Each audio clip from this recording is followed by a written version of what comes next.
Ողջույն սիրելի հայրենակիցներ, եթերում Նոյան Տապանն է։ Եվ այժմ մենք զրուցելու ենք Եվրատլանտյան ինտեգրացիոն պլատֆորմի նախագահ, սոցիոլոգ վերլուծաբան Կարեն Սարգսյանի հետ։ Ողջույն եմ, պարոն Սարգսյան, շնորհակալ եմ, որ ընդունել եք հրավերն։ Հայաստանի եւ Թուրքիայի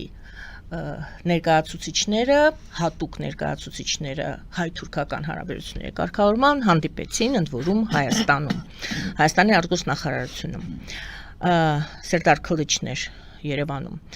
Ձեր հարցազրույցներից մեկում դուք ասել եք հետևյալը, որ խաղաղությունը կարելի է արձանագրել այն պահին, երբ կբացվի հայ-թուրքական սահմանը։ Առաջին իմ հարցը ինչու եք այդպես կարծում, ես այստեղ պարզապես հիշեցնեմ, որ Արարատ Միրզոյանը բառացիորեն 2 օր առաջ ասել է, որ եթե մոտ ապագայում ես մեջբերում եմ, մենք խաղաղության պայմանագիր ստորագրենք Ադրբեջանի հետ։ Մենք դեռ չենք կարողանա ասել, որ ամեն ինչ ավարտված է, որ խաղաղությունը լիովին հաստատված է։ Մենք նկատի ունենք, շարունակում է նա, որ այս պահին կողմերը միմյանց վրա չեն գրակում։ Սրման ռիսկը նվազագույնն է։ Շատ խնդիրներ մնում են, որոնցից մեկը գերիների հարցն է։ Եվ այսպես շատ խնդիրներ մնում են, ասում են նա, սրման ռիսկը նվազագույնն է, բայց դուք կարծում եք, որ հայ-թուրքական սահմանի բացումը ինչ-որ էական նշանակություն կարող է ունենալ։ Համեցեք։ Հայ-թուրքական սահմանի բացումը դա Հայաստանի տնտեսության համար նոր շնչուղի է բացում։ Այսինքն մենք կարողանանք կառուցենք տնտեսական զարգացումը հենվելով միջերկրական ծով դեպի ճանապարհների, այսինքն միջերկրական ծովի նավահանգիստների,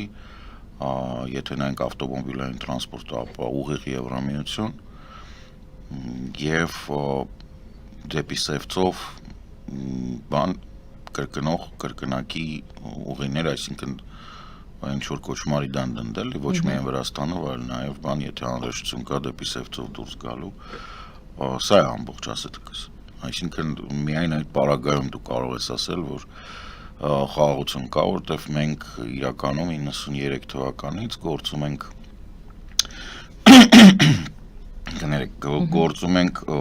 82% փակ սահմանով։ Հայաստանը լինելով երկիր, որի սահմանների 82%-ը փակ է եւ երկու ուղղություն փակ է որպես առևտրային տնտեսական ճանապարհներ, մենք միևնույն է կարողանում ենք հնայով դեռ կռիվ տալ Վրաստանի եւ Ադրբեջանի հետ, ովքեր մեծ հաշվով փակ սահման չունեն։ Նո Ադրբեջանը Հայաստանի հետ հաշիվ չի, Հայաստանի հետ ապրանքաշրջանառությունը ոչինչ, Ադրբեջանը շրջափակման մեջ չի, մեզ մոտ շրջափակում։ Եվ սա է ամբողջ խնդիրը, որ Հայաստանի համար դեպի արևմուտք ճանապարհ բացել, իսկ դա Թուրքիայի սահմանն է։ Մեզ հնարավորություն կտա կառուցել տնտեսական համապատասխան համակարգ, որը Հայաստանի տնտեսական զարգացման հիմքը կլինի։ Ի տարբերություն գործող իշխանությունների, ես պնդում եմ, վստահ եմ եւ մեծ հաշվով նաեւ ապացույցներ կան, որ Հայաստանի համար կրիտիկականը ոչ թե դեպի արևելք մուլտիմոդալ փոխադրումներն են, այսինքն Ռուսաստան կամ Չինաստան կամ չգիտեմ ինչ այլ դեպի արևելք կներեք, ուսումնասիրել դեպի Չինաստան չէ, մեզ դեպի արևմուտք է պետք բացվել, որովհետև արևմուտքում մենք կարողանանք իրացնենք մեր ապրանքները ավելի բարձր մարժինալությամբ, ավելի բարձր շահույթով, դա նորմալ է։ Մենք ավելի մոտիկ ենք այն շուկաներին, քան Հնդկաստանի կամ Չինաստանի։ Մենք ասենք Հնդկաստանի համար հանդիսանում ենք ուղի դարպաս, բայց արևելյան հասարակությունները մասսայական ապրանքների վրա են հիմնված, մենք ունակ չենք մասսայական ապրանք, մենք չենք կարող լրացնել, ասենք Չինաստանի շուկան որևիցե մի արտադրանքով, առավել եւս Հնդկաստանի կամ բանի, ունակ չենք։ Իսկ դեպի արևմուտք ավելի հեշտ է, որտեղ այնտեղ հասարակությունը սովորա, որ կա ինչ-որ ապրանք, որը թանկ է, որտեղ քիչ է, եւ առանձին որակ ունի կամ առանձին հատկություններ ունի։ Մերը տեղ է։ Դուք ներկայացրեցիք ինչով է հետաքրքիր սահմանի բացումը Հայաստանին, ասենք այդ հատվածը ներկայացրեցիք, բայց հետ գանք ձեր ձևակերպմանը խաղաղությունը կարելի է արձանագրել այն պահին, երբ բացվի։ Ինչով է դա, ինչու եք կարծում, որ Թուրքիային եւս պետք է լինելու դե խաղաղությունը Ադրբեջանի հետ է կապված, բայց Թուրքիային ձեռնտու է լինելու, որ սահմանը չփակվի էլ, այսինքն խաղաղություն այնուամենայնիվ լինի։ Ինչու եք պայմանավորում, ինչու եք համարում, որ սահմանի բացումը այսպես երաշխիք ճիշտ է, ոչ ուղիղ, բայց կարող է երաշխավորել խաղաղությունը։ Թուրքիան այս հարցում սահմանի բացման կամ փակման ինքը ածանցյալ է։ Թուրքիայի գործող իշխանությունները պնդում են, որ սահմանը փակա Ադրբեջանի պահանջով։ Այստեղ կապ չունի Թուրքիան։ Թուրքիային էլ եմ ասում, Թուրքիան որ մենա սահմանը կբացեր ու առնվազն 20 թվականից հետո այդ բաները պատտվում են իրենց մոտ մամուլում, որ մենք փակել էինք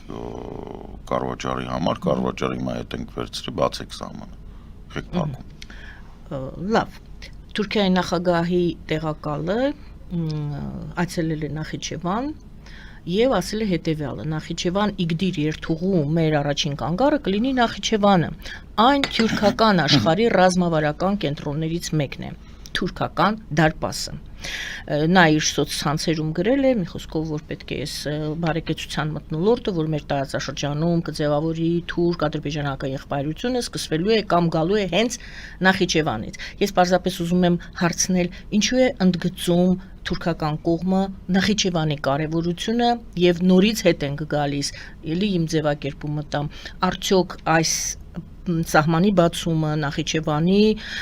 թուրքական դարպաս արդեն որպես սկսել գործելը երաշխիք է էլի նորից, որպեսի չսրվի, ինչպես ասեց Արադ Միրզոյանը, սրման ռիսկը նվազագույն է, բայց չլինի ընդհանրապես։ Նախիջևանը որպես թուրքական դարպաս դա գալիք պատերազմի հիմքն է։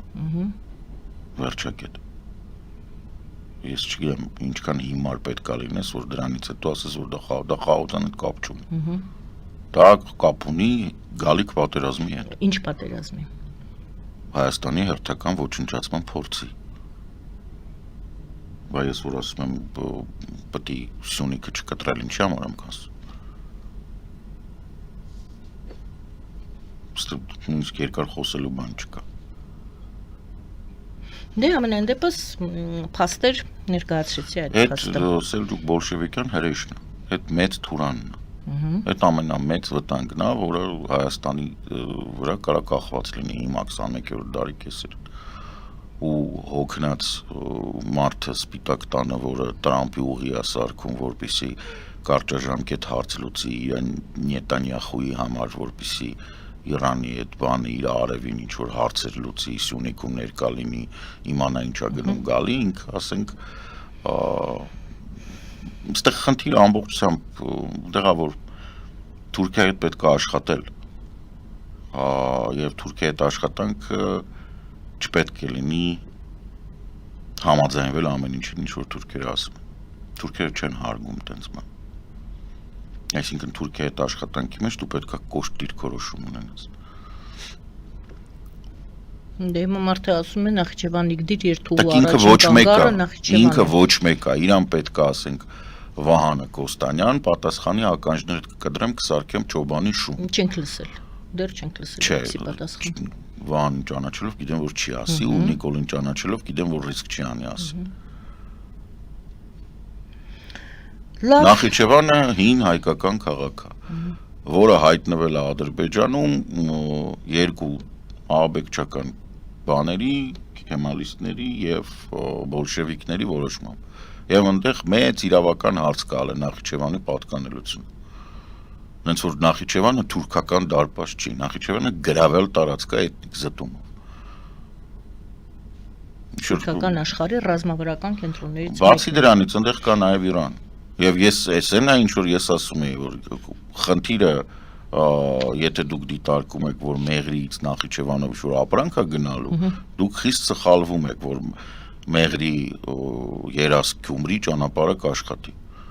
Թուրքերը կբերեն, Սադարակի մոտից կմտցնեն Թուրքիա, կբերեն Կարսով, կմտցնեն Կարսով Գյումրի, կնստացնեն այդ ապրանքը թուրքական բանին։ Նորից եմ ասում, Նիկոլ Փաշինյանի կառավարությունը անհեռատես, դիլետանտ եւ ըստ Արարատ Միրզոյանի ճառի հասկանում ենք, որ այնտեղ գոնե մարդ կա, որ հասկանում է, որ խաղաղություն կոչվածը եւ խաշմերուկները հարցի լուծում չեն։ Առավել եւս Տրամպի ուղին լուծում չի, Տրամպի ուղին հավելյալ խնդիրներ են։ Եվ 145 միլիոնը այդ են չի, էլի Հայաստանը պետք է ստանար Ամերիկայից առնվազն տարեկան $4 միլիարդ զենքի զինամթերքի, որպեսզի համաձայնվեր այդ բանին։ Դե սա ասում են առաջին տրանշն է։ Так $4 միլիարդ զենք զինամթերքի մասին խոսք էլ չկա։ Չկա, չէ, օգնություն է դա որպես ներկայացվում, առաջ աջակցելով առևտրի, ենթակառուցվածքների, կարևորագույն հանքային պաշարների մատակարարման շղթաների, ճիշտ ասած մի քիչ պետք է բացել հասկանանք ինչ է, եւ ապա ինչ սահմանային ներողություն անվտանգության ոլորտներում ներդրումներին տեսեք ուղղվելու Միացյալ Նահանգներին, այսպես պարզապես կիսատ ասացինք, մաքսատում դնելը այդ մոտավորապես $400-ից $500 միլիոն, այնց որ 145 միլիոնը չգիտեմ ինչի համար է նախատեսված։ Այսինքն եթե դու պետք է ամբողջ անվտանգային համակարգով մաքսատում կառուցես, որը համել պաշտպանված լինի, ասենք փետրվարի 24-22 թվականի մենք տեսանք ոնց մաքսատոները մտան ռուսական զորքերը, հա։ Ինքը պետք է հակատանկային սարքաբաներ լինեն, կառույցներ լինեն, որպեսզի արագ չկարողանան անցնել այդ կտորը։ Այս գումարի մեջ դա չի տեղավորվի, ըստ երևույթին։ Բացառվում է։ Ամեն կողմի վրա առնվազն 200-250 միլիոն փող է պետք ծախսել, որ լինի։ Պետք է ականապատված լինի, պետք է ասենք դրոնային համակարգեր լինեն, որոնք բան լինի, պետք է ճանապարհներ այնց լինի, որ շվեյցարական սկզբունքով, եթե չես ուզում ճանապարհի մի մասը տրակի, մյուս մասը բաներ, սյուներ բարձրանան, որ չկարողանան անցնել, այսինքն համակարգը տենց պետք է լինի։ Եթե այդ ասենք Մարալի Գյումրի ճանապարհին ասենք մի հատ շլագբաում որ դնես իրենց թվում է այդ է լինելու ճանապարհ, չէ, տենց չի։ Տենց չի։ Այդ եթե ուզում եք այդ ճանապարհը լավ ջահանդամ ձեզ դրել եք հիմարի տեղ չեք հասկանում ինչի մասն է խոսքը, եթե ուզում եք այդ ճանապարհը տենց անցկացնեք այդ 42 կիլոմետրով, մենք պետք է վստահ լինենք, որ այդտեղ ասենք մի գումարտակը որ մտավ, կարա մեռնի ու մենք չնկատենք որտեղ մեռան։ Խոսքը ադրբեջանական իշխանների ու բաների մասին, այսինքն այնտեղ մոտիկ պետքա ճանճը չտզա։ Ու ասենք այնպես պետքա լինի, որ այդ ընդեղից Նախիջևանի կողմից դրան մոտեցող, ասենք 15-20 կիլոմետրի վրա kill zone լինի, որ մենք անհրաժեշտության դեպքում այնտեղ սախարա սարքենք, անապատ սարքենք։ Էդ է տարբերակ, ուրիշ տարբերակ չկա, ես դրա համար եմ ասում, պետական կառավարումից ապլոմբ դատարկ թղթեր ստորագրել, բան, այդ ամեն ինչը լավ է, սիրուն խոսել, գնալ Չինաստան, գնալ Եվրոպա, գնալ չգիտեմ, հետո գնալ Պուտինի մոտ մի հատ մանկապիղծի հետ հաց կիսել, հետո գալ գլուխ գովալ, որ մանկապիղծի հետ հաց եմ կիսել։ Այդ սաղ Նիկոլի մոտ լավ է ստացվում, բայց պետական կառավարումը ուրիշ է, 300 դպրոց, որ ասում է, որ վերակառուցում է, 300 դպրոցի որ մի ապաստանն այդ բանի ռմբապաստանն ենք տեսել։ Ասենք 250 կիլոգրամանոց ռումբ են դրանք դիմանալու, հա։ Այդ ով ասեց, որ այդ խաղաղությունը գործել, սա աշխարհը պատերազմի է պատրաստվում։ Ռուսները արդեն դրոններով հարվածում են Ուկրաինային։ Իսրայելը թքած ունենալով միջազգային իրավունքի վրա Դոհայում, Քաթարում բնակելի շենքեր է տարակացնում ռազմական ասենք ռազմական գործողություններով, ընդ որում ոչ թե ասում է Մոսադը, որը հատուկ միջոցառում է լավ ջանդամ։ Ասում է ցահալը, այսինքն բանակը, պաշտպանության նախարարությունը։ Ասում է ցանկում մարդ կար, որ ինձ դուր չէր գալիս։ Հա, բայց ճիշտ է ոչ մեկ ինչի կապ, բայց հարցը դրանից բայց այդ պատրվակով, այդ անվանտակ։ Ինչ եք խոսում արա, ինչ խաղաղության խաշմերով։ Քլիչի անդրադառնամ, Քլիչի գալը հետեւյալն է, Թուրքիայում կան ուժեր, հիմա իրանք իհարկե գնալով պակասում են, որտեղ ձերբակալվում են, նստում են եւ իրենց ձեռքից քաղաքներ են վերցնում եւ ասենք մյուս ընտրություններում իրանք նախորդ ընտրությունները Էրդողանը պարտվեց։ Նախորդ ընտրությունները Թուրքիայում ամենակարևոր ընտրությունները դրանք տեղական ինքնակառավարման մարմինների ընտրություններն են։ Եվ նախորդ ընտրություններում Էրդողանը պարտվեց, Էրդողանի ԱԿ պարտին, այսպես ասած, ինքը պարտվեց ամենակարևոր վայրերում, ինքը պարտվեց։ Փոլսում ինքը պարտվեց, Անկարայում ինքը պարտվեց, Սմիրնայում ինքը պարտվեց, Ադանայում ինքը պարտվեց Այդիամանում, այսինքն այդ կտորներում, որտեղ որ ամենամեծ ագլոմերացիան, հա, այսինքն Կիլիկիան է, Էգեյան ծովի ափերն է եւ Մարմարա ծովն է։ Հիմա ինքը վերադարձնում է ավտորիտար տոտալիտար ձևերով։ Հիմա ինքը դա ձերբակալել է առաջադեմ, ամենաբարձր վարկանիշ ունեցող լավ, ասենց ասեմ, հանրապետականին Պոլսի քաղաքապետին, այս վերջերս որոշել է, որ պետք է ամբողջությամբ քաղաքապետարանը վերցնել Ավականին, արտաքին կառավարում ամուսնում, մինչև այդ ինքը արդեն 40 քաղաքներում դա արել էր, թե 45։ Եվ սա շարունակվում է, այսինքն Թուրքիայի համար այս ամբողջ հակաժողովրդավարական իրականում ակնհայտ էր, որ հակաժողովրդական կան, բայց բաներ կան, ասենք հանրապետականները կապեր ունեն, իրանց հանրապետական քեմալիստների մասն է խոսքը, իրանք բացի զուտ ժողովրդավարության եւ մարդու իրավունքների բանի տեսանկյունից, իրանք նաեւ կապեր ունեն արևմուտքում այլ կուսակցությունների հետ, այլ քաղաքական գործիչների եւ այս հարցը ինչ-որ կերպ պետքա քողարկել։ Բացի դրանից գոյություն ունի Սիրիայի համար պատասխանատվություն, որտեղ որ ինքը Իսրայելի հետ մտնում է կլինչի մեջ, սա ճիշտ է ոնց որ Պուտինը եւ Ալիևը, երկու բանձիտների բան է, կռիվ է, ոչ թե մեկը լավն է, մյուսը վատն է, այլ իրանք բան են, տարածք են կիսում, Էրդողանը եւ Նետանյահուն։ Այս շաբաթվա ընթացքում Նետանյահուն ոչնչացրեց Էրդողանի կողմից Սիրիա ուղարկած հոպի, ռեպի միջոցները եւ որոշ սպառազինություն, որը Դամասկոսի մոտ պահված էր, ուղղակի հրթիռային բանով, հրետանային չէ, բայց հրթիռային հարվածներով վերացրեց, նա ենթադրում է մոտ ուժել է Իրանը։ Այսինքն այս ամբողջ պատմությունների մեջ, որտեղ Էրդողանը չգիտի ինքը լավն է թե վատն է, հա, իդեպ դրա պատասխանելն էր, որ ՄԻՏ-ը, այսինքն Թուրքիայի արտաքին հետախուզությունը ըստ տարածվող տվյալների, կարող է դա կեղծ է, բայց ասենք տարածում են ու ոչ մեկ չի հերքում դա, զգուշացրել է Համասի քաղաքական ղեկավարներին, որ մոտակա ժամանակների իրենց վրա պատրաստվում է հարձակում։ Դրա համար այն շենքում, որտեղ պետք է լիներ Համասի գլխավոր մարմինը Դոհայում, մարդ չի եղել եւ մարդ չի վնասվել։ Այսինքն բայց միևնույն ժամանակ դրանով իսկ Աբրահամյան համաձայնությունները տրակել են, որովհետև թե Սաուդյան Արաբիան եւ թե Միացյալ Էմիրությունները ասել են ոնց որ քեզ կորցրել ես տղա ջան, խոսքը Նետանյահուի մասին է։ Եվ այն է, ինչի մասին ես ասում էի, որ մարդիկ չգիտես ինչի որոշել էին, որ դե դա Ադրբեջանն է, սա Աբրահամյաններ կմտնի, մենք էլ լավ կլինի։ Ոչ մի լավ բան չի լինի, մեռան այդ Աբրահամյանները։ Եթե գնացել էիք Սպիտակ տուն բանի Կյաժի մոտ,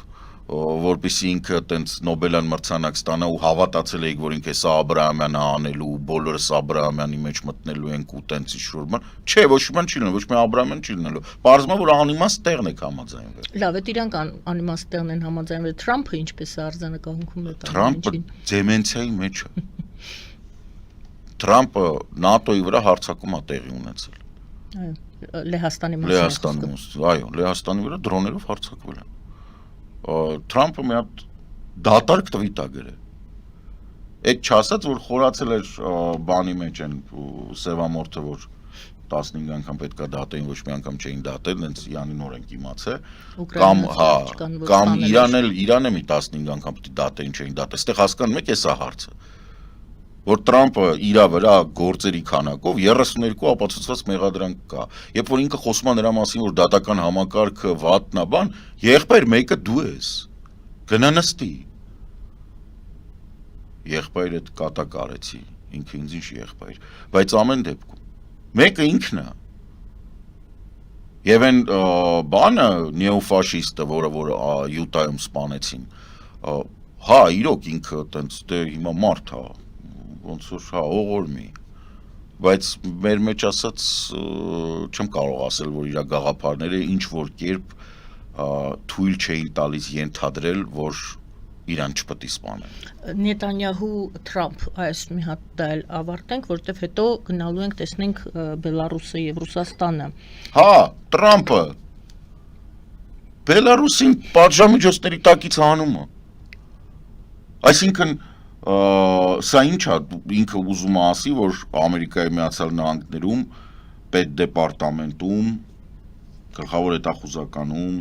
ոչ մի տեղ Մարդ չկա, ով գիտակցում է, որ Բելարուսի վրայից եթե պատժամիջոցները հանում ես, դու ավտոմատ սկսում ես ֆինանսավորել Ռուսաստանին։ Ինչ որ միտեղ այնտեղ բան է, հա, այդ կարգի է սաղին աշխատանքից հանե։ Ուզում եմ հասկանամ այս պահը։ Նվերները բա Ադամանդե։ Ադամանդե նվերներ Բելավիայի վրայից, այսինքն Ռուսաստանի ողբերներ, որ իր օթային հնարավորությունները, քաղաքացիական ավիացիայի մասն է խոսքը, դե մեռնում էր։ Հիմա ինքը Բելավիայի վրայից որ հանել է պատժամիջոցները, եղած ինչ է։ Դե միասնական պետություն, Aeroflot-ը կդնի կգրանցի Բելավիայի վրա, կտանի այդ բաները, Airbus Boeing-ները սարքել կտա։ Հիմա դասավորումները նայենք, այդ Լեհաստանի պատմությունը պատմեցիք եւ գիտենք, որ ամբողջ օդը փակել են, ինչու որտեվ Բելարուսը եւ Ռուսաստանը արևմուտք 2025 կոչվող զորավարժություններ է անցկացնում եւ այսօր ճիշտ ասած պարզվեց, որ Հայաստանը իթիվս հապկի եւ Շանհայյան կազմակերպության այլ գործընկերներ պետությունների հետ հրավեր է ստացել մասնակցելու, այսինքն կարող էր եւ մասնակցել։ Հայտարարությունը տրվել է, որ չի մասնակցում Հայաստանը, բայց փաստորեն կարող էր եւ մասնակցել։ Դե հրավերը համենայն դեպս ստացել է։ Բավարարվում ենք նրան, չէ, որ դե մեր սպայական անձնակազմը շատ ավելի մեծ արժանապատվության տեր է, քան քաղաքական վերնախավը։ Այսինքն եթե քաղաքական վերնախավը գլուխ է գովում, որ ինքը մանկապիղծ հանցագործների հետ հաց է կիսում ու շատ ուրախ է, որ ինքը նորից պետք է գնա ու հաց կիսի, սպայական անձնակազմում քիչ մարդ կա, ով ուզում է գնա մանկապիղծների հետ վազվզի։ Որտեւ ասենք Բուչայի, Իրպենի, Մարիուպոլ բան այդ ոչ մեկ բան հետ չի պատտել, այդ մի մարդիկ են։ Նու ճիշտ է, սատկել են դրանք արդեն մեծ հաշվով, բայց հա, նույն զորքն է։ Այդ 155-րդ բրիգադն է Պուտինի սիրած, որ դե բռնում ուկրաինացիների 4 անգամ դրա կազմը փոխվել է։ Նու հրամ կազմը 3 անգամ։ Այդ Բուչայում կանգնած բրիգադներ էլի 155-րդ Խաղաղօվկիանոսի բան ծովային հետևակի բրիգադը։ Խուսափեցինք, Հայաստանը խուսափեց, չմասնակցեց։ Չէ, Հայաստանը չպետք է խուսափեր, Հայաստանը պետք է ասեր տղեկ, ռուսական նավի տեղը գիտեք, չէ՞, Զմեյնի օստրով։ Այդ պաշտոնապես այտենց պետք է լինի։ Նամակը, այդ հերագիրը պետք է լինի, բան, ուր ինքը պետք է գնա, դա շատ կոնկրետ ուղղություն է։ Գալիս ենք տեսնում ենք ինչ է կատարվում Հայաստանի ներսում։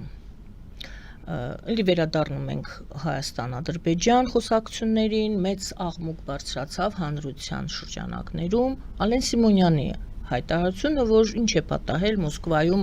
կամ այլ երկրներում հայերը եւ ադրբեջանցիները կարողանում են իրար հետ աշխատել եւ անգամ ընկերություն են անում, դա չասեց, բայց ասեց գործակցում են իրար հետ եւ Հայաստանը եւ Ադրբեջանը կարող են ընդհանուր շուկա ունենալ, Հայաստանի ապրանքները Ադրբեջանի խանութներում հայտնվեն, Ադրբեջանինը Հայաստանի եւ մենք կարող ենք լավ ապրել։ Հանրությունը գիտեք, միշտ մեզ մոտ բևեռացված է, ոմանք ասում են, հա, ինչ է եղել, որ խաղաղություն է, ուրեմն կարելի է, մյուսները ասում են դա անհնար է։ Ինչ է ասում Ալեն Սիմոնյանը։ Ինչ է անհնար, ես չեմ հասկանում այդ մարդկանց, ովքեր ասում են անհնար։ Չէ, սենց ասեմ, ես ռուսական արտադրանքի ոչինչ չեմ առնում, չնայած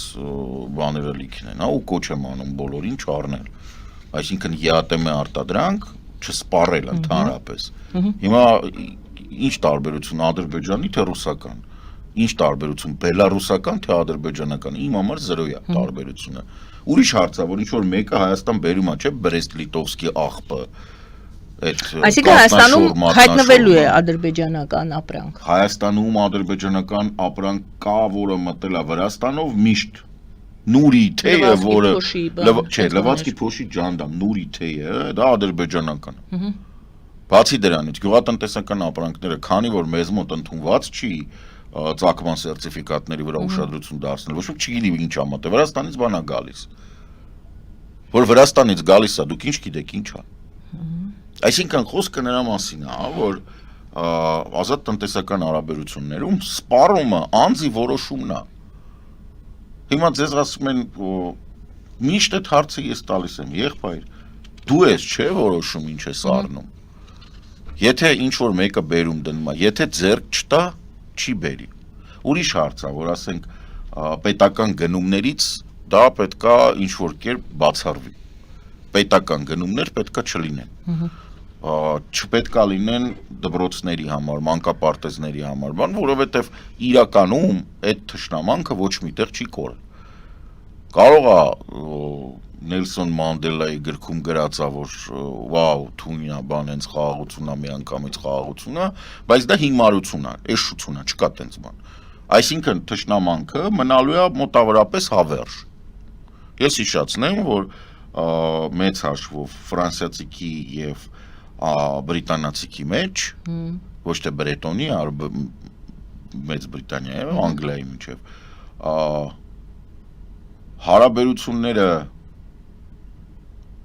իրականում սուր են մինչև հիմա։ 20 տարի առաջ օդանավակայանում Ֆրանսիայի Փարիզի ես մտեցա եւ անգլերենով հարց տվեցի, պարզապես շրջվեցի։ Կա տենց բան։ Չպատասխանեցին։ Գիտեք չէ երբ հասկացել։ Նման փորձ 1340-ականներին, 1340-ականներին, 700 տարի։ Այսինքն մեր եւ թուրքերի, առավել եւս մեր եւ նորաստեղծ Ադրբեջանը, մենք կարող է Ադրբեջանին մի փոքր բանով ենք, իրենք դիտարկում ենք Թուրքիայի ածանցալ, բայց ինքը Թուրքիայի ածանցալ չի։ Հայաստանի հասարակության եւ հայության խնդիրն է, որ ինքը չի հասկանում, որ Ադրբեջանը դա Թուրքիայի ածանցալ չի, Ադրբեջանը դա Ռուսաստանի ածանցալ է։ Ադրբեջանը ասում է եւ անում է այն, ինչը Ռուսաստանը չի կարա ասի եւ անի, որտեւ ինքը վիդիտիլի մակի սենցա ինքը մեծն քրիստոնյա ազգաբան, բայց Պուտինի ցանկությունները եւ Ալիևի գործողությունները ամբողջությամբ նույնն են։ Այսօր եւս Միշտ բա այդ իրենց սրացումը հարաբերությունների երկու բանձիտների մեջ տարածքի եւ բանի եկամուտների կիսում։ Այսինքն երկու հանցագործ կա, առաջ սենց էր կիսվում, ասենք 60-ը 70-ը էր վերցնում, 30-ը իհարկե։ Անձի մակարդակով է բան։ Այնտեղ հարց է, ընդ որում ինչ որ մարդիկ խառնվել են իրար, որովհետեւ երբ Սոկարիստար նավթամշակողը Թուրքիայի ամենամեծ նավթամշակող գործարանը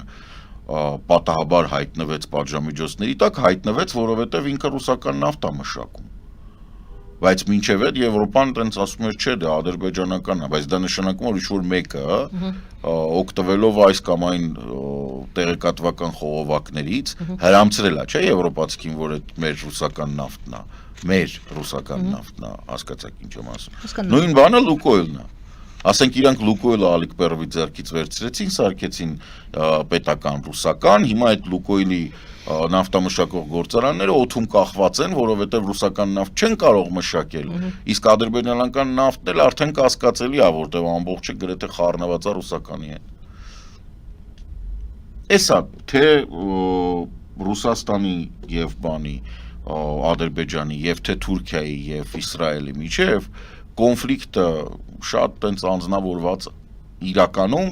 ընդ որում հակադարձաբար իրականում Թուրքիան որպես բան, հա,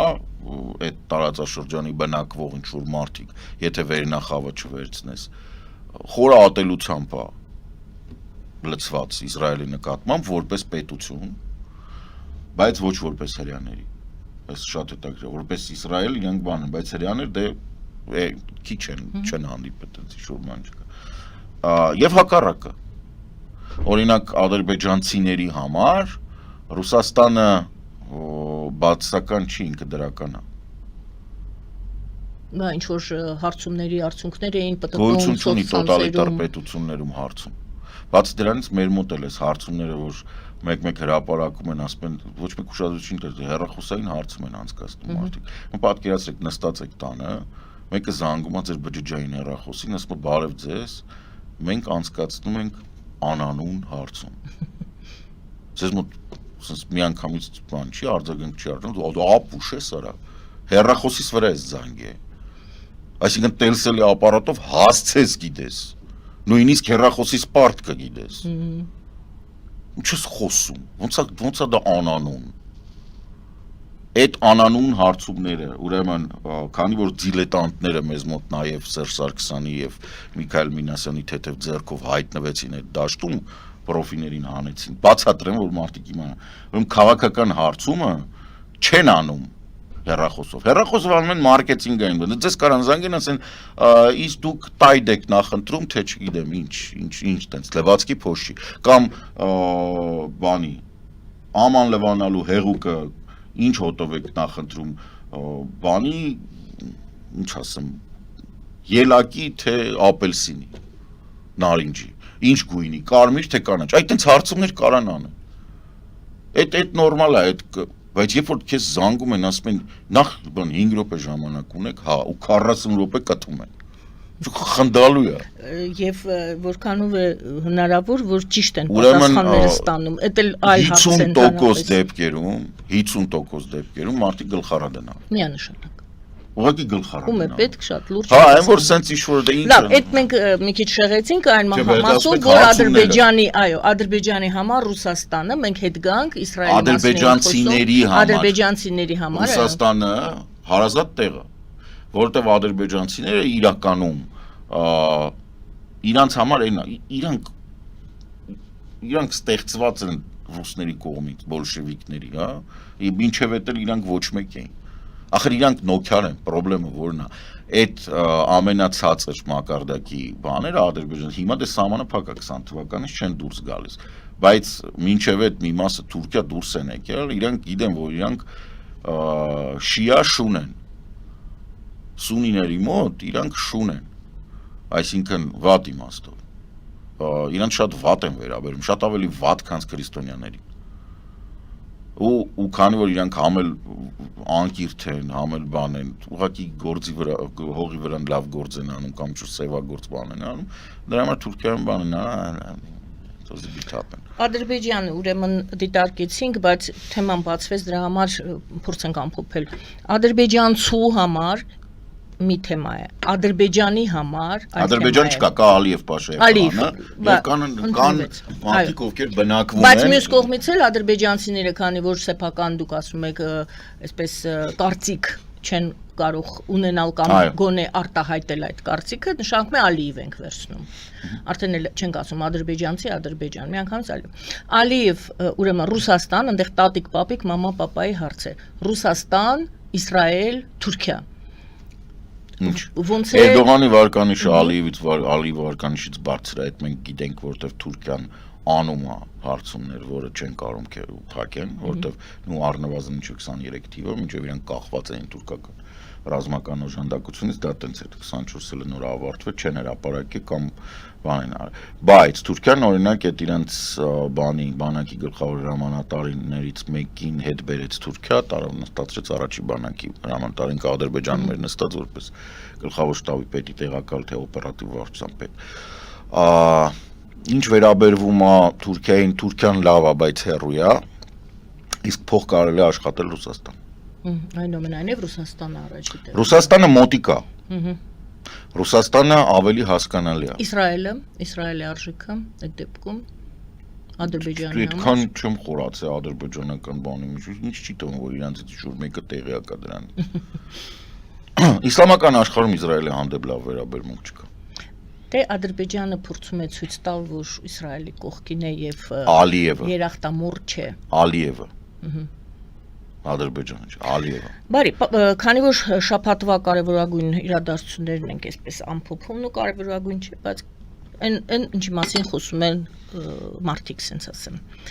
Պաշտպանության նախարարությունը քննարկման է ներկայացրել զինվորական ծառայության զինծառայողի կարգավիճակի մասին օրենքում փոփոխություններ, կարճ ասած, զինվորական ծառայության ժամկետը 24-ից առաջարկվում է կրճատել մինչև 18 ամիս, այսինքն կես տարով առաջարկում են կրճատել սկսած 2026 թվականի ամառային զորակոչից։ Ասում են, որ քաղաքացիները կարող են քվեարկել, տեղը նշվում է, որտեղ կարող են մտնել, քվեարկել եւ իրենց կարծիքը հայտնել։ Նորից բուրըն քննարկումներ են, ոմանք ասում են, որ սրանով իսկ արդեն Փաշինյանը կատարում է Ալիևի խոսքով։ Այդ ինչ որ ասում են, այդ երկկողմանի դիլետանտիզմը։ Իրականությունը հետևալն է, այսօրվա դրությամբ տեխնոլոգիական զարգացման այս ու մակարդակի ու իր շարունակվող ունենք ընթացող պատերազմ, առնվազն 3 ընթացող պատերազմ, որը հասանելի է մեզ ուսումնասիրության Ուրեմն մեկը Սուրիայի դեռևս չավարտված պատերազմն է, որը կարելի է ուսումնասիրել, որտեղ այնտեղ ինչ-որ համայնք ունենք։ Մեկը Իսրայելը Համասի դեմ, այս արդեն ուրիշ տարբերակ է, ընդ որում եթե Սիրիայում մենք ունեինք ապստամբները հաղթեցին պետությանը, ապա Իսրայելում մենք ունենք հակառակ, երբ պետությունը այնքան ուժեղ է, որ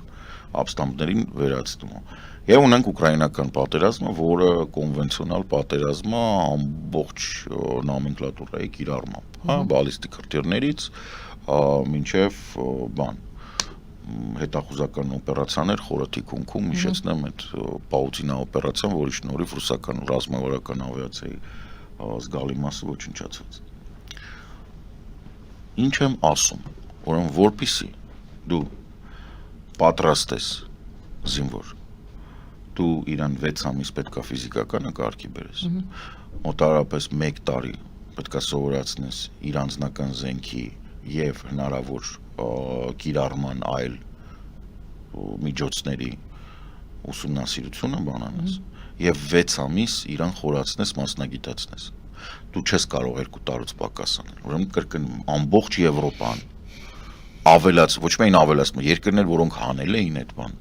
հետ են բերում պարտադիր զինվորական ծառայությունը։ Այսինքն,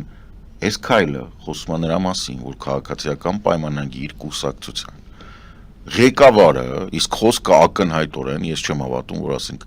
ՔՊ-ում ինչ-որ մեկը կա, ով կարա Նիկոլի գլխու վերև տենց բան անի։ Նիկոլ Փաշինյանը հոգեկան խանգարման մեջ է, խաղաղության հետ կապված։ Ոնց որ մարդ կա, մանիակ է, չէ՞, որ ինքը պետք է ինչ-որ մի բան անի, ինքը մանիակ է։ Այտենց Նիկոլը մանիակալ ընկած է խաղաղության հետևից։ Մի աշխարհում, որտեղ խաղաղության ոչ թե հոտը չի գալի, խաղաղություն ման եկող ուկրաինացի աղջկան տրանսպորտում մորթում են, այդ խաղաղության պատկերը դա է։ Դու չես կարող, երբ որ զինված ուժերը, տեսեք, բաներ կան, այն տղեկին մեր օգնել եմ, հենա բան եմ արել, Ուկրաինայից բաներ ունեինք, այդ դրոների կիրառման բանի, օժանդակության հնարավորություններ բերեցի, մերոնց տվեցի, բան արեցի։ Մենք ունենք սենց դրոնի, FPV դրոնի պատրաստելու համար, որպեսզի զինվորը կարողանա դրանից օգտվել։ 4-5 ամիս ժամանակ է պետք։ Ու այդ 4-5 ամիս ժամանակվա մեջ ինքը կարող ասենք 100-150 հատ դրոն վարի տա, մինչև սկսի ճիշտ աշխատել։ Այսինքն, էս է հարցը։ Հեռահար դրոնների բան, ֆրանսիական ու հրետանիա գալի պիտի պատրաստվես, արհեստական բանականություն կա, բան կա։ Ինչու է կրճատվում, ինչու են առաջարկել։ Ընտրությունների համար։ Որ ինչ ցույց տան։ Նիկոլը մանիակ է, չէ, ընտրությունների հետը կայնելու ասի ձեր երեխեքին բանակից պրծացրեցի։ Ձեզ թվում է ինքը ուրիշ բան ունի, ինքը ուրիշ միտք ունի։ Ձեզ թվում է խաղաղության հետևից չի տվյալ դեպքում, այլ ավելի շատ խաղաղության հետևից հանգած, ինչու, որովհետև իր բոլոր մնացած խոստվածները ինքը չի արել։ Բայց խաղաղությունն էլ, ասեք Արարատ Միրզոյանը ասում է դեռ մեծ լիքը հարց ունենք քննարկելու, որովհետև Արարատ Միրզոյանը հասկանում է, որ իր քաղաքական կյանքը չի ավարտվում 26-ով։ Նիկոլը վաբանկ է գնացել։ Արարատ Միրզոյանը հասկանում է, որ այսպես կոչված տրիպերը Տրամպի ուղին ինքը Հայաստանի համար պրոբլեմ է, որտեղ Արարատ Միրզոյանը գնում է դուրս գալիս է, ոչ թե գնում է բան մանկապիղծների հետ հաց է ուտում ու գալիս է ուրախ դրան մասին մեզ զեկուցում է ու ասում է, որ ինչ լավ է, էլի մանկապիղծ չմոշնիկ կա, էլի գնամ այդ հաց ուտեմ։ Այլ ինքը գնում է շփվում է մարդկանց հետ, ովքեր ամենօրյա ռեժիմով ուկրաինական պատերազմի մեջ խորացած են։ Ու անկախ ամեն ինչից ԱԳՆ-ն ստանում է այդ հաշվետվությունները։ Այսինքն դա նենց չի, որ մի տենց երևայ կայելի պետք է ուղեղի տեր լինես, որ հասկանաս, որ գործող պատերազմի մեջ, որտեղ արդեն հարցը հասել է նրան, որ բանի Իսկանդերի վրա տեղակայված կալիբրներով հարվածում են Ուկրաինայի կառավարության շենքին, ինչ խաղաղություն։ Ինչ եք խոսում։ Ինչ բանակի կրճատման մասին է խոսքը։ Քեզ էլ արևմուտք 2025 զորավարժությունների են կանչում։ Կանչում ու դու էլ չես ասում հելակստից։ Դուք է ձեր 2025-ն էլ։ երկու թեմա մնաց, քանի որ ժամանակն է ցավոք սրտի թեմաներ շատ ունենք։ Գովազդ անենք եւ հայտարարենք գովազդ եւ այնուհետեւ երկու էլի կարեւոր հետաքրքիր թեմաների կանդրադառնանք։ Գովազդը եթերում սիրելի հայրենակիցներ, մնացեք մեզ հետ։ Ֆելիչե ժամանակակից ատամնաբուժական կլինիկա։ Այստեղ հարմարավետությունն ու խնամքն առաջնային են։ Այստեղ կիրառվում են ատամնաբուժական ամենաժամանակակից տեխնոլոգիաներ, ճշգրիտ ախտորոշում, արդյունավետ բուժում, նուրբ փորձառություն եւ անհատական մոտեցում։ Սկսած սովորական մանրուքներից մինչև առաջադեմ ընթացակարգեր, այստեղ դուք գտնվում եք բարձր որակավորում ունեցող եւ փորձառու ատամնաբուժական մասնագետների ձեռքերում։ Մեր բարեկամական եւ հյուրընկալ անձնակազմն այստեղ է յուրաքանչյուր այցը հաճելի դարձնելու համար։ Ֆելիչե, ձեր առողջ եւ ամենաերջանիկ շպիտը սկսվում է այստեղից։ Եկեք եւ բացահայտեք նորարարության փորձագիտության եւ կարեկցանքի կատարյալ համադրությունը։ Երևան շիփինգ, սենսացիալ ստեղ, հա։ Այո, ճիշտ եք եկել։ Սանդրոցներ Երևան ուղարկելը $2.99 օթանավով։ Այո, Իսկ եթե դոլար ուղարկես, դոլար ստանան։ այո, Իսկ որ տանեն տուն հասցնեն, էլի մի տոկոս, հա։ 2%։ Ասա ծրի է, էլի։ Ժողովուրդ սենսացիա, ծրի է։ Նորթ Հոլիվուդ, Գլենդել։ Ջակփաթ հագուստի խանութը երկրորդ մասնաճյուղն է բացել Գլենդելի սրտում, որտեղ կարող եք ձեռք բերել եվրոպական եւ ամերիկյան ընտիր հագուստեղեն, կոշկեղեն, աքսեսուարներ, պայուսակներ ամենահարմար արժեքներով։ Նաեւ կարող եք ցանկացած ապրանք պատվիրել եւ ձեռք բերել կարճ ժամանակում։ Ջակփաթի Գլենդելի հասցեն է 1135 North Pacific Avenue, հեռախոս 818 813 2252։ Ջակփաթ հագուստի լավագույն կենտրոնը Գլենդելում։ 60-ից ավելի ճանաչված եվրոպական բրենդների ինքնատիպ, չկրկնվող եւ մատչելի ընտրանին Fortuna Home and Country House խանութ սրահում։ Նորավոճ սպասք եւ կահույք հորեկա բնագավառի համար, տեքստիլ, տնտեսական ապրանքներ, ամեն ինչ գեղեցիկ կյանքի համար։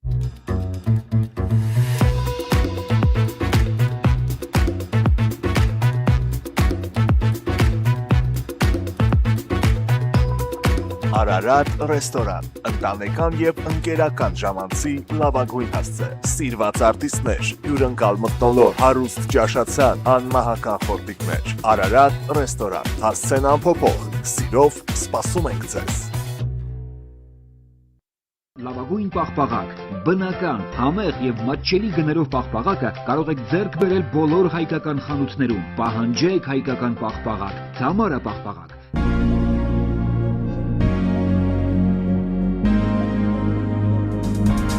Տպագրեք ձեր գիրքը նոյան տապան տպագրատանը, ինչպես նաև թերթեր, ամսագրեր, բուկլետներ եւ այլն։ Հասցեն քաղաք Երևան, Իսահակյան 28 առաջին հարկ։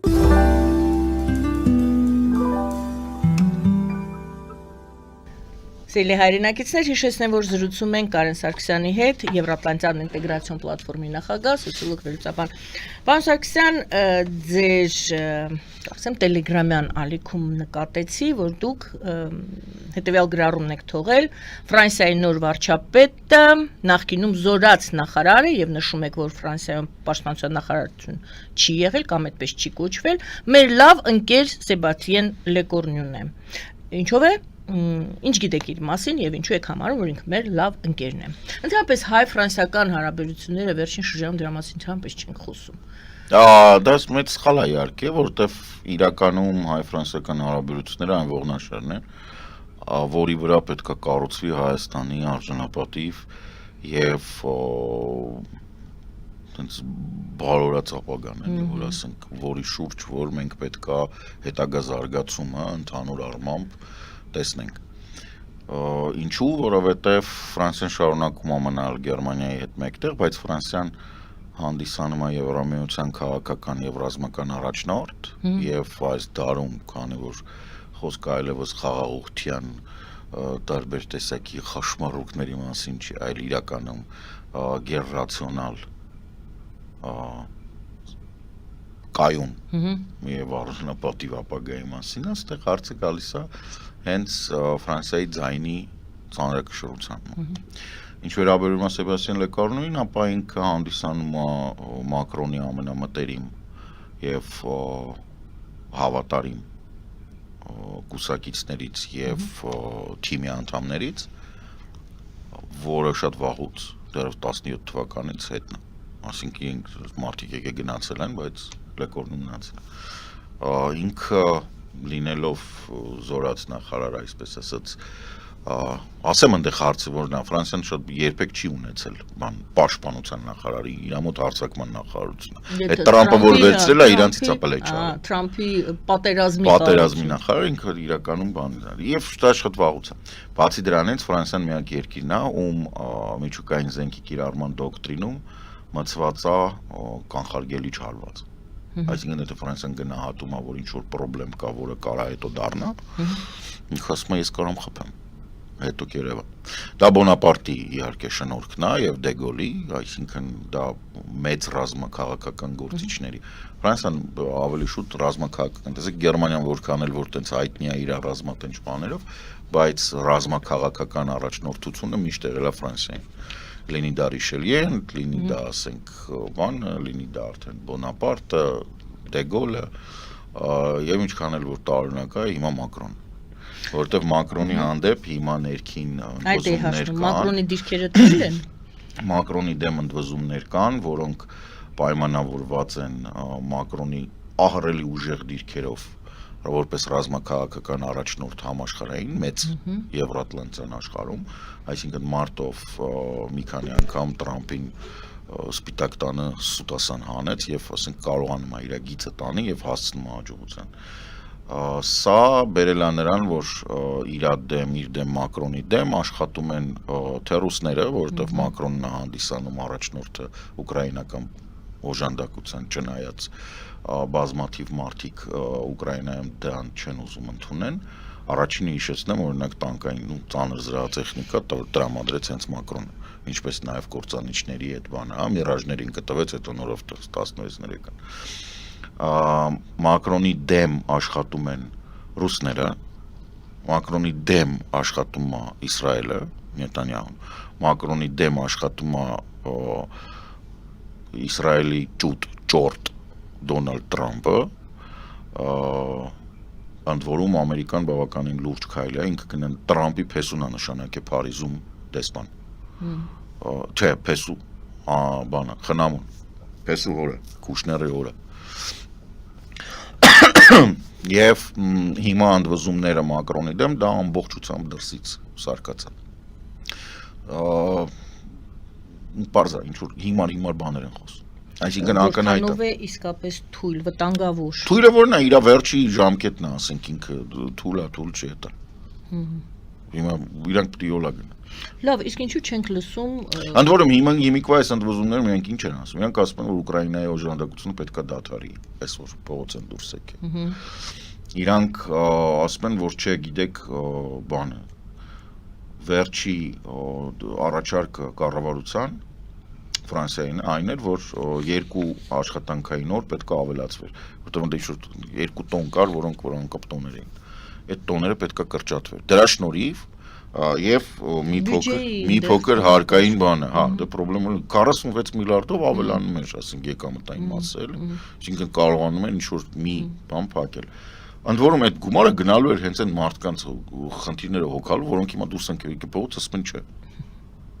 Չենք ուզում։ Ձախերը էշեշ դուրս են տալի, ասում են, որ չէ, բան ինչ-որ անիմաստ բաներ են ուզում Մակրոնից, լուրջ եմ ասում, չեմ հասկանում։ Ձախական մոտեցումները հիմա ընդհանրապես չեմ հասկանում։ Դրա համար Լեկորնուն ճիշտ որոշում։ Լեկորնուն ճիշտ որոշում էր, դուք ասում եք լավ ընկեր, ես էլ հարցրեցի հայ-ֆրանսիական հարաբերությունները, հասկանալի է։ Հայ-ֆրանսիական հարաբերությունները գնացել են ետին պլան Հայաստանի իշխանությունների Չգիտեմ, այդ պետք է Արարատ Մուրզյանից հարցնել։ Ճիշտ է, պետք է դրան իրենցից հարցնել, որովհետև որքան տեսնում եք Եթե մեր լրագրողական կազմը, որը գնում է բրիֆինգների, մի քիչ գլուխ լինի, ինք կարա ճիշտ հարցեր տա, թե չի իրանք ընկած ինչ-որ նույն հարցերն են տալիս։ Ասենք ինչ իմաստունի հարցեր տալ, որոնք գուր չգնեմ, բան չգիտեմ, այս ինչ դասագրքից ես հանել եք, այն ինչ դասագրից միտքը չկա, տեսեք, մեզ մոտ Նիկոլ Փաշինյանի շնորհիվ առաջացել է մի բան։ Ինքը ինչ-որ մի բան անում է, շնորհիվ որն է, ինքը անում է, մարդիկ դրա հետևից են գնում։ Հիմա ինչ էր, բրծավ այն Կրթությունը։ Չէ, ինչ էր այդ։ Մանկապիղծից շքանշան ստացած անուն ինչ էր, կդրիչ, հա, ոտ։ Կդրիչ ինքը նույն Ներսիսյան, ինքը նույն կաթողիկոս։ Բրծանք, հա, всё, նորմալ է, որ ինքը հիմա երեխա ունի, աղջիկ ունի։ Բրծել է այդ թեման։ Էլ ինչն է բրծել, սենց հերթով գանք ինչն է բրծել։ Վարդան Ղուկասյանի տղային են ձերբակալել, թեմաներ կան դե։ Վարդան Ղուկասյանը ո՞վ է։ Բանի Գյումրի Հա, Գյումրիի քաղաքապետ Վարդանիգի Մարդավարի ասեք հասկանանք։ Ես տենց չեմ կարող ասել։ Չէ, դե բա։ Ես ասում եմ այնպես ինչպես կա։ Տեսեք խնդրեմը որն է։ Ստեղծում է խնդիր, գցում է այդ խնդիրը, հա, այդ շուտ քննարկում բան, հետո դուրս է գալի այդ խնդրից, հետո զարմանում է, որ մարդիկ իրան ատում են։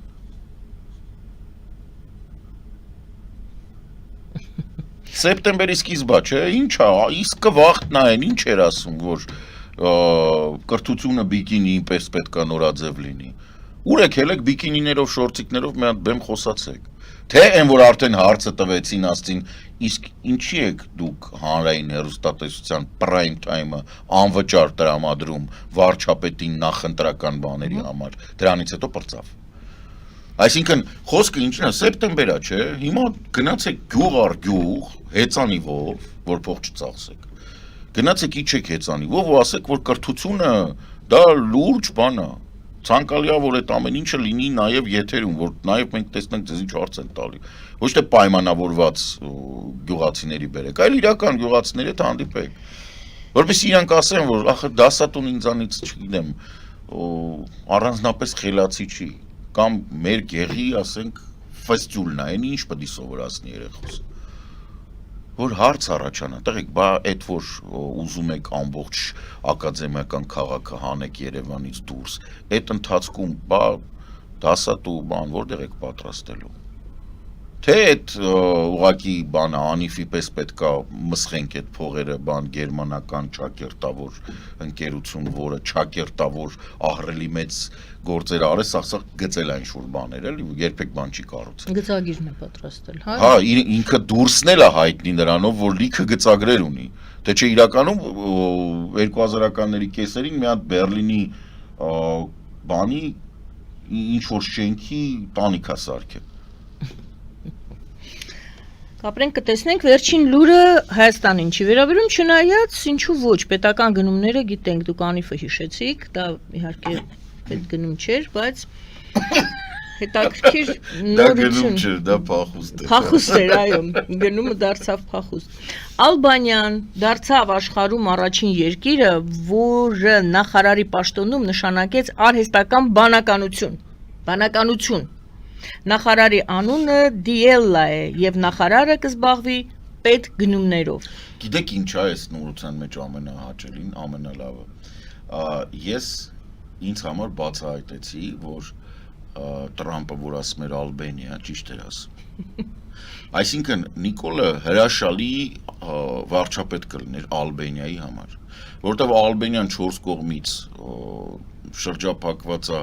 դրախտիկ երկրներով, այնպես որ Սերբիա, Մերբիա, բան, փոճուրի կոնֆլիկտներ կան, նենց չի որ լրիվ թեմա չեր ունենա խոսալու, եկեք հետ կանգնենք Մասիս Սարից, բան, Յանինայից հետ կանգնենք, բան, բայց մեծ հաշվով այդ տենց բաներով կարելի է զբաղվել էլի։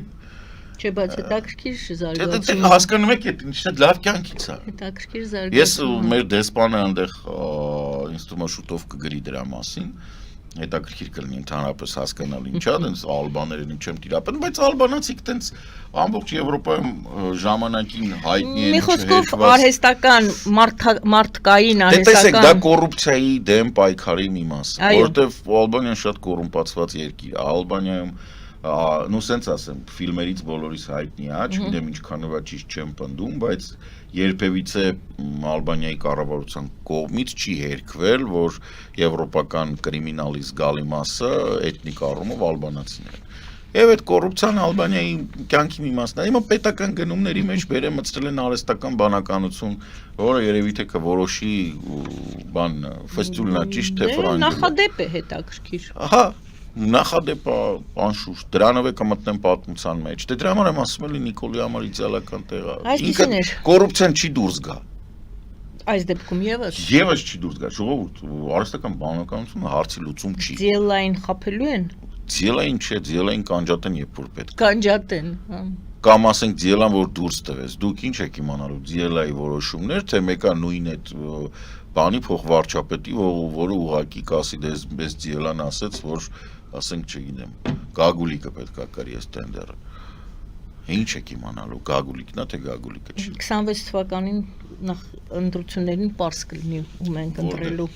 Ում ենք ընտրելու։ Մենք? Այո։ Հա, չէ, ինձ թվաց Ալբանիայում մենք հույսով եմ Ալբանիայում մենք մարդ չունենք ընտրելու։ Այսպեսին է շաբաթը միայն Նեպալի մասին չխոսեցինք, պարզապես ասենք Նեպալը իդեալական է։ Նեպալում երիտասարդությունը վերկացավ, ասեց, բան, ռուսական նավի տեղը գիտեք, բձեք։ Z-ի, այո, հենց երիտասարդներին,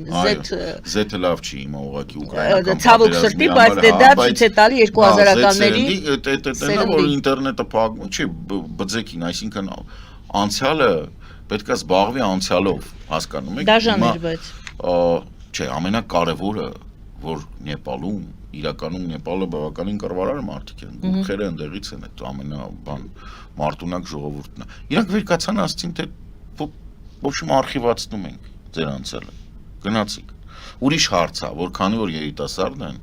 եւ իրանք իրանց խնդիրը պետքա բավարարեն, Նեպալում ընդդիմության այնտեղ ոչմ սախ գրեթե նույնն է, փոքր երկիր է։ Բոլորը բոլորին բան են, ասենք երիտասարդությունը քաղաքական ուժ չունի։ Ինքը արել է հեղափոխությունը, բայց ինքը քաղաքականապես ներկայացված չի, առավելիως որ հիմա բանակն է մտել, այնտեղ ինչ-որ հարցեր են առաջանում։ Դե ծանր, ընթացքի մեջ է։ Բայց սա այն ահազանգն է, ասենք Նեպալը նայելով, ով պետքա տակը լցնի։ Պուտինը, Էրդողանը, Ալիևը, Տրամպը, Նիկոլը, բոլոր նրանք, ովքեր փորձում են ձև անեն, որ իրանք նոր բան են անում, բայց հնից են կարճած, որովհետև փորձը տեղեկատվական հոսքը փակելու կամ տեղեկատվական հոսքը կառավարելու, հասկանում եք, ինֆորմացիան էտեն է, ինչը գրավիտացիայի պես մի բան է, դու իրան չես կարող կառավարես, դու միշտ իրան ենթարկվում ես, որովհետև նույնիսկ եթե դու փորձում ես ինֆորմացիան կառավարես, դու փակ ուղում չես մտնում, դու պետք է ինֆորմացիա տարածես նրա մասին, որ դու ինֆորմացիան կառավարում ես, չի ստացվում։ Հենց այդ է, որ մարդիկ, ովքեր փորձում են օրակարգ ձևավորեն, որը հակասում է ինֆորմացիա սպառողի շահերին, իրանք պատժվելու են։ Հենց որ սաղ լավ է չվախեք։ Շնորհակալ եմ, պարոն Սարգսյան։ Ես էլ եմ շնորհակալ։ Շնորհակալություն սիրելի հայրենակիցներ։ Կարեն Սարգսյանի հետ ենք զրուցում Եվրատլանտյան ինտեգրացիոն պլատֆորմի նախագահ, սոցիոլոգ վերլուծաբան Զրուցվար Մերգարյանի Արաքելյանը, բարին ընձեզ եւ լավ օր։